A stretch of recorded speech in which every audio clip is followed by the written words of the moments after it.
हम सब ने जंगों की खबरें देखी या सुनी हैं, टैंक, बम धमाके और फाइटर जेट्स। लेकिन क्या आपने कभी ऐसी जंग देखी है जो सिर्फ एक छोटी सी गोली से लड़ी जाए?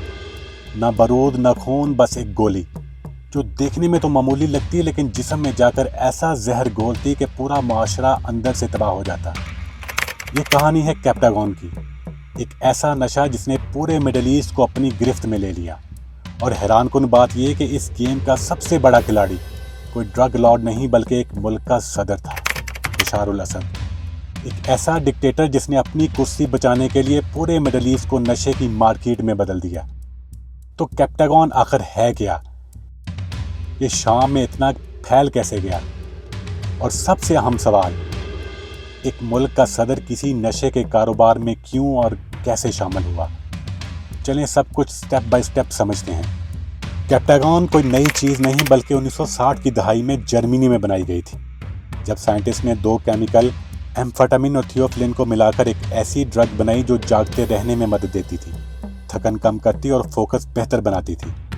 शुरू में ये मेडिसिन तो बिल्कुल कानूनी थी, बिल्कुल वैसे ही जैसे आजकल एड्रियाल या रिटालिन इस्तेमाल की जाती हैं, मगर कुछ ही वक्त में इसका दूसरा रुख सामने आने लगा। ये मेडिसिन फ़ायदेमंद होने के साथ साथ नशावर भी थी और जल्द ही लोग इसके आदी होने लगे। किसी को देर तक जागना हो या पढ़ाई करनी हो या पार्टी में एक्टिव रहना हो, कैप्टागॉन सबके काम आने लगी। 1986 में जब आलमी इदारा सेहत ने कैप्टागॉन को ख़तरनाक करार दिया तो यूरोप ने इस पर पाबंदी लगा दी, मगर कैप्टागॉन ने अपनी नई मंजिल ढूंढ ली, मिडिल ईस्ट। अरब दुनिया जहां शराब और नशावर चीज़ें मजहबी तौर पर हराम समझी जाती हैं, वहां कैप्टागॉन ने एक मेडिकल ड्रग के लेबल के साथ अपनी जगह बना ली। सऊदी अरब, उर्दन, लिबनान और यूएई, हर जगह नौजवान इसे एग्ज़ाम के दिनों में जागने के लिए या पार्टियों में एक्टिव रहने के लिए इस्तेमाल करने लगे।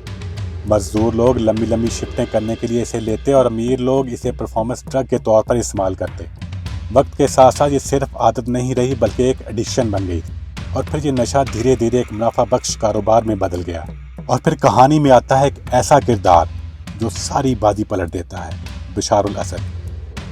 2011 जब शाम में खाना जंगी फूट पड़ी तो लोग बशार उल असद के खिलाफ सड़कों पर आ गए। शुरू में तो सब कुछ पुरअमन था लेकिन ज़्यादा देर तक नहीं।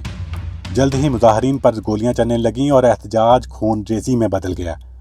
असद ने एहतजाज को ताकत से कुचलने का फैसला किया और अपनी फ़ौज को हुक्म दिया। ईरान और हिजबुल्लाह जैसे इत्तेहादियों को बुलाया गया और अपने ही शहरों पर बमबारी शुरू कर दी।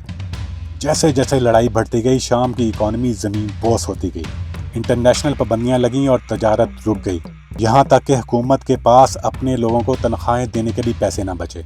जब जंग ने सब कुछ बर्बाद कर दिया और इकॉनमी तबाह हो गई तो हुकूमत ने पैसा कमाने के लिए कैप्टागॉन नामी नशावर गोलियों का सहारा लिया, यानी वो नशावर गोलियां जिन्हें यूरोप और अरब के नौजवान एनर्जी पिल्स समझकर खाते थे, दर हकीकत एक पूरा बिजनेस मॉडल बन चुकी थी। चिप्स और जूस बनाने वाली फैक्ट्रियां अब कैप्टागॉन की पैदावार के लिए इस्तेमाल होने लगी। फोर्थ डिवीज़न के नाम से जाने जाने वाली एक फ़ौजी यूनिट जिसे बशार उल असद का भाई महर उल असद चला रहा था, उसने कैप्टागॉन की पैदावार और स्मगलिंग को एक नए लेवल पर पहुंचा दिया। और अगर स्मगलिंग के रूट्स की बात करें तो लिबनान की बीका वादी, जहां से ये जहर गल्फ ममालिक को जाता रहा, उर्दन की ज़मीनी सरहदें जो बरसों तक कैप्टागॉन की गुजरगाहें बनी, इराक का अंबार सूबा जो ईरान तक रिसाई का गेटवे था, और शाम की सबसे बड़ी लताकिया पोर्ट जहां कंटेनर्स में गोलियां छुपाकर बेची जाती थी, तुर्की और शुमाली अफ्रीका सिर्फ ट्रांजिट पॉइंट्स नहीं बल्कि कवर रूट्स बन चुके थे।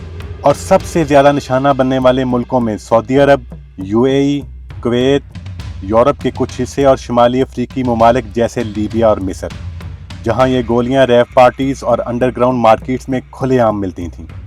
और सबसे अहम सवाल कि ये गोलियां कैसे छुपाई जाती थीं, कभी इलेक्ट्रॉनिक्स में, कभी चॉकलेट बॉक्स में, कभी पेपर रोल्स में और बाज़ औक़ात तो बच्चों के खिलौनों, जूतों और कपड़ों तक में। सब कुछ इतना वेल ऑर्गेनाइज था कि फेक कंपनियों के ज़रिए कमर्शियल एक्सपोर्ट्स के नाम पर कंटेनर्स दुनिया भर में भेजे जाते थे। और सबसे ज़्यादा हैरत ज़दा करने वाली बात यह है कि ये सब कुछ एक माफिया या क्रिमिनल गैंग नहीं बल्कि हुकूमत, फ़ौज, इंटेलिजेंस और हत्ता के हिजबुल्लाह जैसे ग्रुप मिलकर चला रहे थे।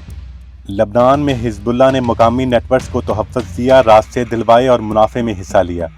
और प्रॉफिट कितना? इतना कि कैप्टागॉन की तजारत ने शामी हुकूमत को सालाना अरबों डॉलर दिए, जो कि मैक्सिकन ड्रग कार्टेल से भी कई गुना ज़्यादा का मुनाफा है। پھر 2024 کی بات کریں تو اس کے آخر میں حالات بالکل بدل چکے تھے۔ حزب اللہ کمزور ہو چکی تھی، روس یوکرائن جنگ میں الجھا ہوا تھا اور شامی فوج کا مورال ڈاؤن تھا۔ اسی دوران باغیوں نے ایک بڑا حملہ کیا، دمشق کی طرف بڑھتے ہوئے۔ شامی فوج کی صفیں ٹوٹتی گئیں، کوئی روکنے والا نہیں تھا۔ بشار الاسد نے عرب ممالک سے مدد مانگی لیکن کسی نے جواب نہیں دیا۔ بالآخر وہ ملک چھوڑ کر فرار ہو گیا اور پیچھے رہ گیا صرف کیپٹاگون کا امپائر۔ جب نئی انقلابی حکومت نے کنٹرول سنبھالا تو ان کا پہلا اعلان صاف اور سیدھا تھا کہ کیپٹاگون کو جڑ سے ختم کرنا ہے۔ اس اعلان کے بعد ایچ ٹی ایس گروپ نے ایکشن لیا، درجنوں لیبارٹریاں تباہ کر دی گئیں، ہزاروں نشاور گولیاں ضبط ہوئیں اور کئی مافیا لیڈرز کو گرفتار کر لیا گیا۔ لیکن مسئلہ ابھی بھی ختم نہیں ہوا۔ چھوٹے ڈرگ نیٹ ورکس آج بھی شام کے کئی علاقوں میں چھپے بیٹھے ہیں، کچھ سرحد پار محفوظ پناہ گاہوں میں کام کر رہے ہیں، اور اب ایک نیا خطرہ سامنے آ رہا ہے، کرسٹل میتھ۔ یہ کیپٹاگون سے بھی زیادہ خطرناک ہے۔ شام اگرچہ آزاد ہو چکا ہے لیکن اصل جنگ ابھی بھی باقی ہے۔ یہ وہ جنگ ہے جو بندوق سے نہیں جیتی جا سکتی۔ یہ جنگ ہے لالچ کے خلاف اور انسانیت کو بچانے کی آخری کوشش۔ تو سوال یہ ہے کہ کیا شام واقعی اس جنگ کو جیت پائے گا؟ کیا ایک ایسا ملک جو برسوں سے خانہ جنگی، کرپشن اور بیرونی مداخلت کا شکار رہا، اب خود کو نشے کے اس اندھیرے سے نکال پائے گا؟ یا پھر کیپٹاگون کی جگہ اب کرسٹل میتھ لے لے گا؟ فیصلہ وقت کرے گا۔ لیکن ایک بات طے ہے، یہ جنگ لمبی ہے اور اس میں صرف ہتھیار نہیں، ہوش، ہمت اور انسانیت کی ضرورت ہے۔